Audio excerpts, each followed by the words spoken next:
Hello.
Can hear that belly rumbling.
What do you think, P? What's going to happen today? You have a good day? Yeah.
these are our tomatoes, actually just the last of our tomatoes. These are ones that we've just got left for home use. We've only got about 1/3 of a bed left, but they're still producing really well. I'm really proud of them.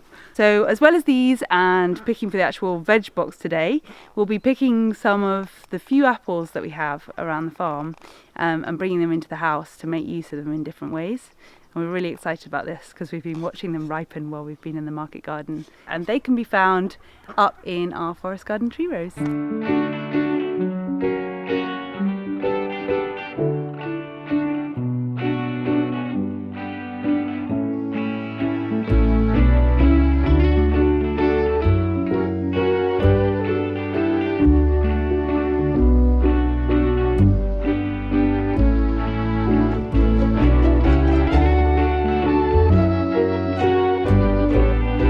It's a beautiful early autumnal day. It's lovely to see the change in the colours happening in the trees all around us. We're blessed with a really beautiful sunny day today, actually quite high temperatures. One of the systems that really is coming into its own here in our market garden are our forest garden tree rows, or our take on the permaculture orchard, defined in that fantastic Permaculture Orchard DVD that a lot of us have watched. So I'm sure a lot of you will be familiar with the term forest gardening or food forests. If you're a permaculture designer or you are into permaculture, this obviously crops up a lot. But a quick way of maybe describing a forest garden is a multi-purpose, multifunctional orchard. But unlike a conventional orchard that maybe focuses on just one or two varieties of fruit or nut crops, a forest garden is a mixture of high-yielding shrubs and trees and herbs that have a beneficial use to either the people that have planted this forest garden or the animals that are around it.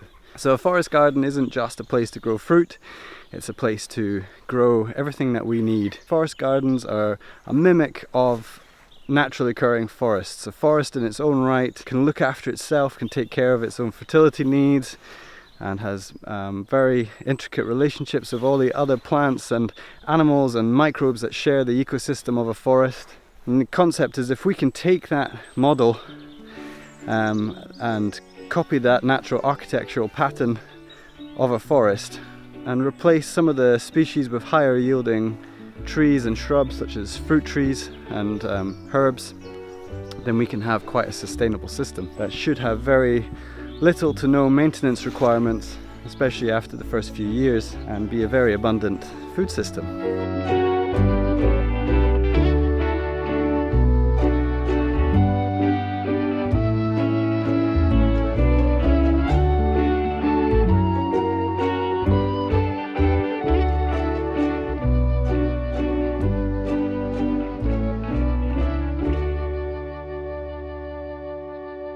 In 2017 we decided to plant 2 forest garden tree rows, and that's what we've decided to call them. These are linear orchards or linear forest gardens, more akin to hedgerows really. The typical forest garden is mimicked or inspired by the architecture of a natural forest, and we have an area of forest garden which we planted in the early days of Tappernothe Farm, which is more sprawling and over a larger piece of land. But here in the market garden, this is our business, and we wanted to experiment with planting a forest garden which has all the benefits of that forest garden design, but putting in a straight row. And the reason for that is that we were thinking about harvesting. One of the critiques of forest gardening is that it's too difficult to harvest from because you have this naturally chaotic design. That makes it very hard for machinery to go in and harvest on a large scale if you were planning on using a forest garden to either farm with or feed a large community. And of course on a small scale that doesn't matter, it's people scaled, and that's lovely. Here at Tappernothe Farm we're sort of bridging a gap between back gardening and farming. Any food system that we want to design here in the market garden and on the rest of the farm has got to be ecologically sound and economically viable, and that's one of the definitions of a permaculture farm. And so that's why we have decided to go with putting these forest gardens here in the market garden in these rows. It means that we can access the fruit very easily for picking. We're working with the design and the aspect of the current market garden. We're south facing, so we've planted fruiting crops such as a raspberry along the south side, and fruiting shrubs such as blackcurrant along the north side. The north side is the shadier side, so we needed to put a crop there that responds and can manage with shade. We often talk about the 7 layers of a forest garden, and in my opinion you don't have to have all 7 layers to class it as a forest garden. Talking about 7 layers makes you see just how much space can be available for different fruiting trees and shrubs. There are different species of trees which make use of different niches. The 7 layers is just a way of being able to see that there is much scope for fitting in a large amount of beneficial trees and shrubs in a small area. And so if we're thinking about the 7 layers, we've got the upper canopy, we've got the canopy, we've got the shrub layer, we've got the herbaceous layer, we've got the ground cover layer, we've got a climbing, and we've got a root layer. And here in our forest garden tree rows we haven't got the full 7. We've got canopy species such as apples and plums, and we've got the shrub layer consisting here of autumn olive and blackcurrant and raspberry. Our herbaceous is made up of comfrey and herbs such as fennel and lovage, and our ground cover is a very healthy swathe of mint. We don't have a climbing layer in these tree rows. And our root layer is made up of what we find a lot easier in our climate to think of as a mycelium layer, or a fungi layer. During a mushroom cultivation course that we ran here last October, and we inoculated the wood chip mulch that we have on the forest floor of these tree rows with edible species of mushrooms. A very busy and full and well-designed area. So like I said, these tree rows were first planted in 2017, and we started by putting in the canopy species. Here we have an apple tree on dwarf rooting stock. This variety is Discovery, which does very well in our climate here in northeast Scotland. We decided to put the canopy species in first, and we were focusing on apples and plums. Like I said before, we have an area of forest garden that we've kind of used as a test site where we've planted all sorts of fruiting trees and shrubs like pears and plums and apples and quince and a whole bunch of stuff just to see what works well with our climate. And the plums and apples of course came out on top. In these tree rows we decided to go apple, plum, apple, plum, apple, plum, and those trees are spaced roughly 1, 2, 3, 4, 5, 6 meters. And then in between each of our canopy species, our fruit trees, we've got a nitrogen fixing shrub. And this acts as a nurse species or a nurse crop for the high yielding fruit trees. And in this case we're using autumn olive, Aleagnus umbellata. We don't have a huge range of nitrogen fixing shrubs that we can use here in Scotland, but this is one that grows very well, as you can see.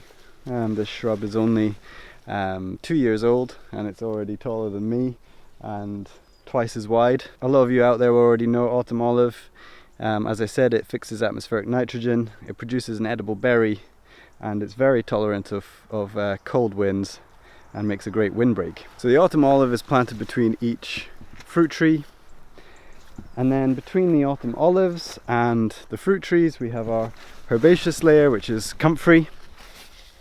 Again, comfrey, fantastic herb. We have it planted throughout the garden. This is Russian comfrey or Bocking 14, so it's sterile, it doesn't set seed, which means you can control it a lot more throughout your gardens. And we plant this next to all the fruit trees, especially here in the tree rows. A dynamic accumulator. Comfrey has very large tap roots, so can access minerals and nutrients that maybe the tree roots can't. So when the comfrey dies back in autumn, all those nutrients are made accessible to the trees, but we can accelerate that by chopping and dropping the comfrey throughout the growing season. Comfrey can be cut back up to 4 times every year and given as a mulch around the base of the trees. Another shrub layer aspect to our forest garden tree rows here is blackcurrant. So classic soft fruit variety for our climate, and we've got at least 30 meters of it here. All of our tree rows are 30 meters long here in the market garden by about 3 meters wide. So like I said, the blackcurrant here growing on the shadier side of the tree rows, and on the sunnier side, the south facing side, we've got 30 meters of raspberries, and these are an autumn fruiting variety. This is Autumn Bliss. And then, as I mentioned, we have our ground cover layer, and this is mint. Of course, this kind of works its way into the herbaceous layer as well. It also works its way into your garden if you're not careful. I might not plant these again if I redesigned or planted similar systems, but it does a very good job at smothering out all the potential weeds and grasses that could be coming in. And we do use mint a lot. Certainly a lot of mojitos being drunk in the summer. We use the mint as a bedding in our hen houses. And we've also got different herbs dotted around the tree rows. This is fennel, we've got lovage, marigolds and nasturtium. We planted these tree rows in 2017. The first thing we did after identifying where we wanted the rows was to mulch the grass. So we put down layers of cardboard and any sort of organic material that we could find to blanket out the grass. And then we covered it all in a very thick layer of wood chip. And we did this because we know that the wood chip is a food source of fungi, and we wanted to encourage a fungal dominant soil around the trees that are growing here, because perennial trees and shrubs on the whole mostly respond well to a fungal dominant soil, or at least a large population of fungi in the soil. And then we planted through that wood chip, putting in our canopy species with our shrubs in between the trees and to the north and the south of the trees, all spaced so that we can still access the fruit trees for harvesting. We prune the fruit trees to keep them at a manageable size so that we can harvest. We were conscious that because of the fact that we've put these fruit tree rows east to west down a south facing slope, we didn't want to plant the fruit trees too close together because we didn't want to cast shade on the vegetable beds. Market garden being our main business, we didn't want to cast shade on these, so we have set the trees, the large fruiting trees, quite far apart. But it is a fantastic place to come and harvest from. It really does feel a lot more like going foraging in a hedgerow, reaching past the fruiting shrub layers, reaching up high to get your plums or apples down off of the trees. It really is one of our favourite parts of the market garden to be in. So we have 2 of these forest garden tree rows, but earlier this year we decided to plant a third up at the top of the market garden.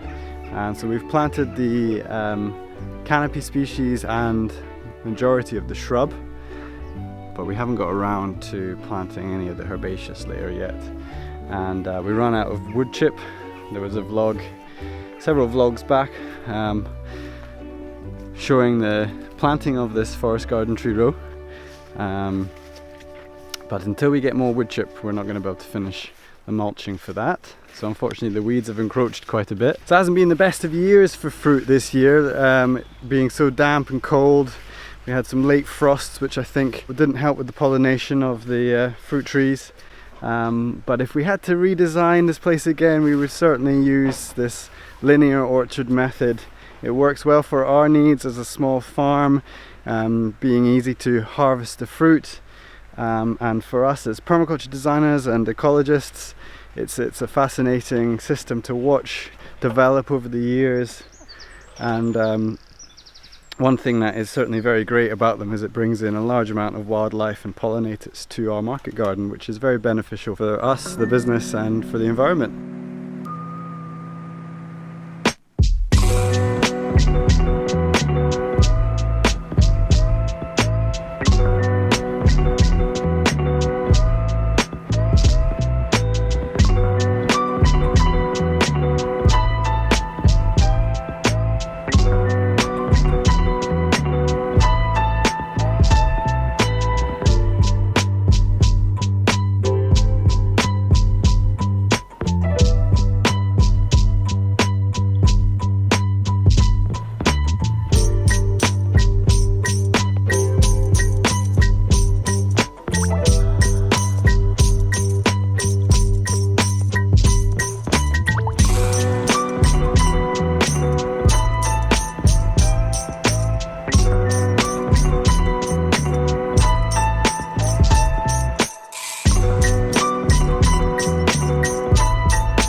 Bye.